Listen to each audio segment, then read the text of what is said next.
Merci. Alors, nous a accompagné Gilles Trichard qui va refaire quelques petits points de ces 2 jours. Gilles, est-ce que tu as aimé ces 2 journées? Ah non, pas du tout. Je suis pressé de repartir. J'ai détesté, ça se voit. Hein. Non, j'ai beaucoup aimé. C'est la 2e fois. Hein. En 2023, j'étais venu pour parler des médias, les médias et le changement climatique. Non, j'ai l'air plutôt épanoui. Hein. Voilà. Tu as l'air, c'est bien. Et intellectuellement, et à l'intérieur aussi. Alors, moi, je vous propose, je vais faire très très vite parce qu'on n'a pas beaucoup de temps, et puis vous avez des trains à prendre, il fait beau, et puis Myriam va clôturer.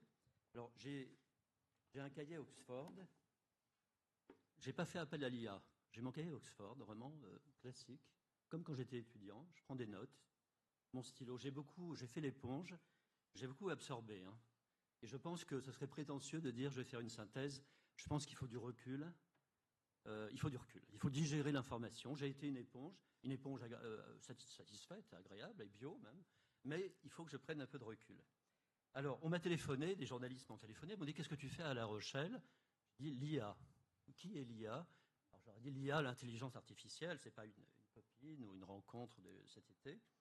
Et je leur ai dit un marché de 1000 milliards de dollars, comme ça a été rappelé, la ruée vers l'or, comme on a entendu tout à l'heure, avec des propriétaires des pelles qui dirigent un peu tout ça, qui ont le pouvoir. Ça a été rappelé, je crois, par... j'ai pas retenu tous les prénoms et les noms. Hein. Georges Oufouet. Et donc, je leur ai dit, je travaille sur l'IA, mais pas de manière théorique, comme on entend souvent des grandes...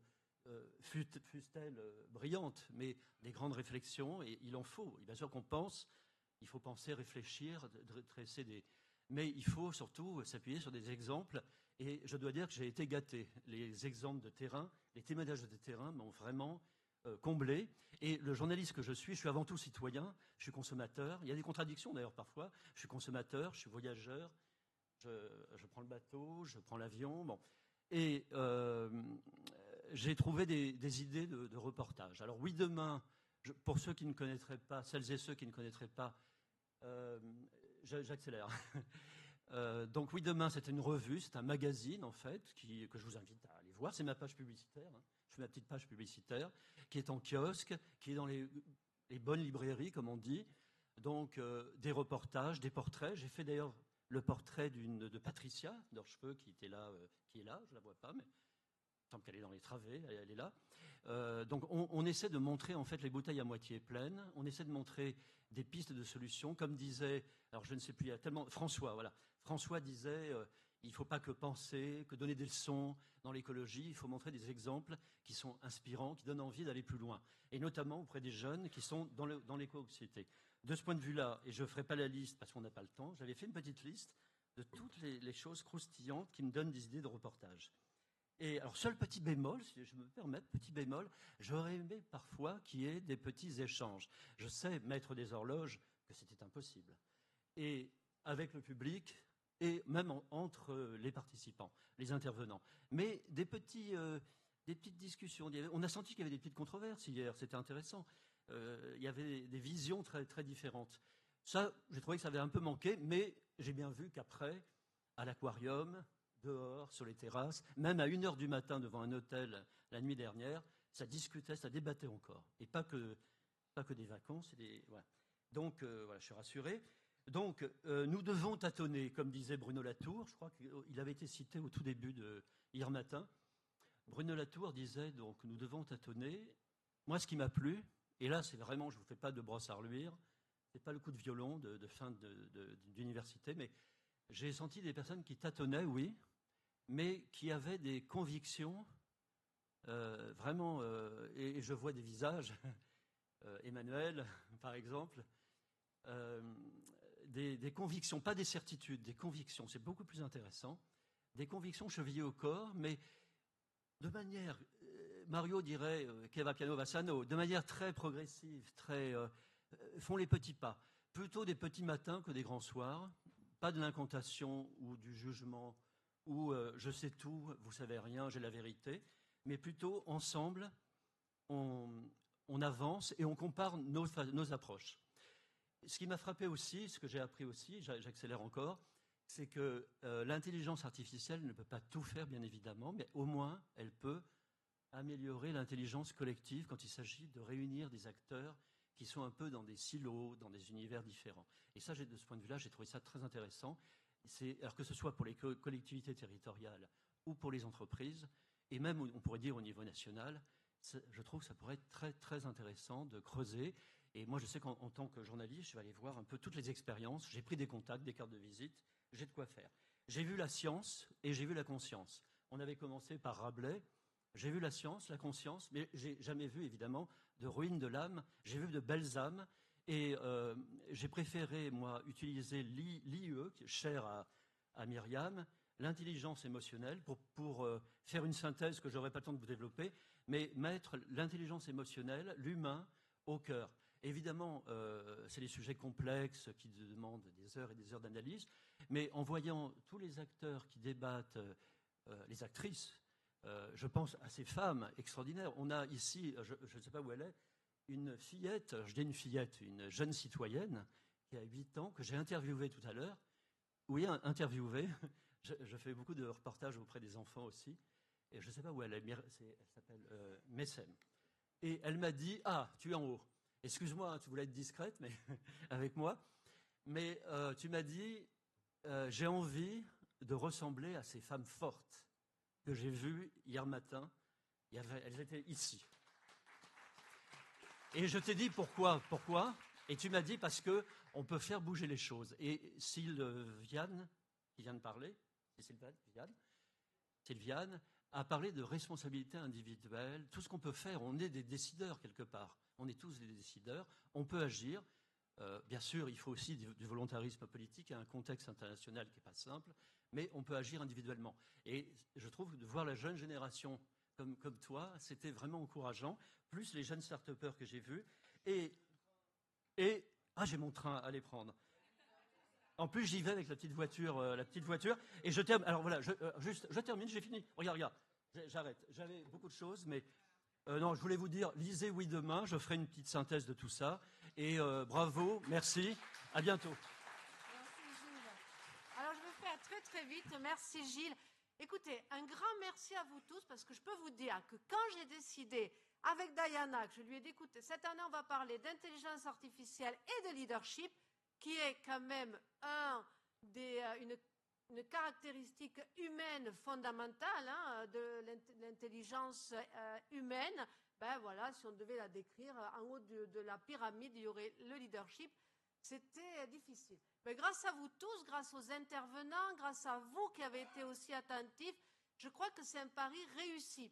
Et je crois que dans ce pari, dans ces discussions, il est ressorti beaucoup d'humilité, qui est le 5e niveau de leadership. Quand on lit, c'est un de mes livres de chevet, From Good to Great de Jim Collins, et beaucoup d'amour. Et quand on fait la synthèse d'humilité et d'amour, on a de l'humour, il va nous en falloir beaucoup pour démarrer l'année. Et finalement, avec l'humour, on comprend qu'il y a d'abord l'intelligence humaine, dans le QI, qu'on a découvert au début des années 1910, Première Guerre mondiale. Ensuite est arrivé 80 ans plus tard l'intelligence émotionnelle et arrive depuis 2022, on le datera à ce moment-là, l'intelligence artificielle assistée, donc le QA, le quotient artificiel éventuellement assisté, le QA au carré, je vous laisse réfléchir là-dessus.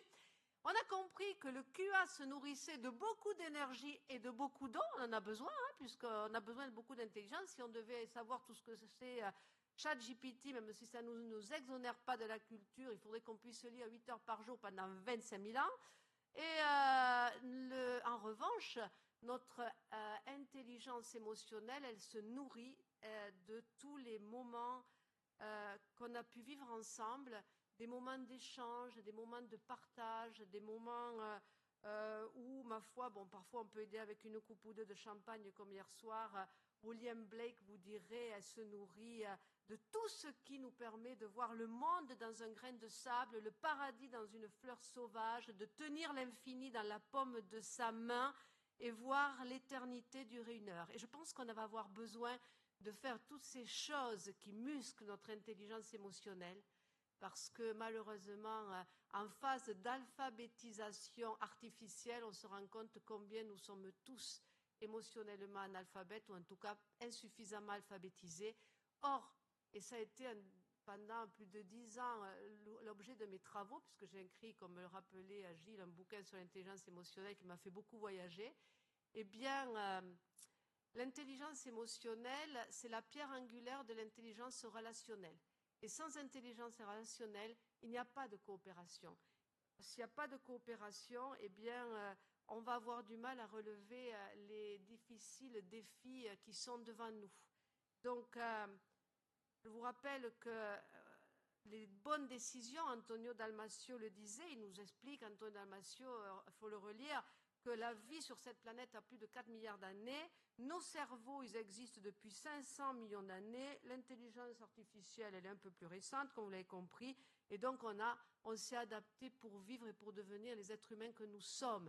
Donc, à partir de maintenant, on va faire appel à tout ce qui vient muscler notre intelligence émotionnelle et nourrir notre leadership, parce que pour avoir le discernement d'utiliser à bon escient cette intelligence artificielle qui va nous être utile parce qu'on a besoin d'accélérer, mais aussi toutes nos capacités humaines, eh bien, on va être au cœur de cette quête vers plus de sagesse, qui est un mot qui n'a pas été prononcé jusqu'à présent et que je vais prononcer parce que je crois que plus que jamais, le monde a besoin de sagesse et de spiritualité. Voilà comment j'ai envie de terminer, mais bien sûr, tout ça, c'est qu'une synthèse rapide pour dire combien j'ai apprécié cette 13e édition, combien j'apprécie de vous voir pour la première fois, de vous revoir. Et le plus important aujourd'hui, puisque les deux grandes forces qui régissent l'univers, c'est l'amour et la gratitude, c'est que je voudrais vraiment vous remercier du fond du cœur. Vous avez été extrêmement attentifs.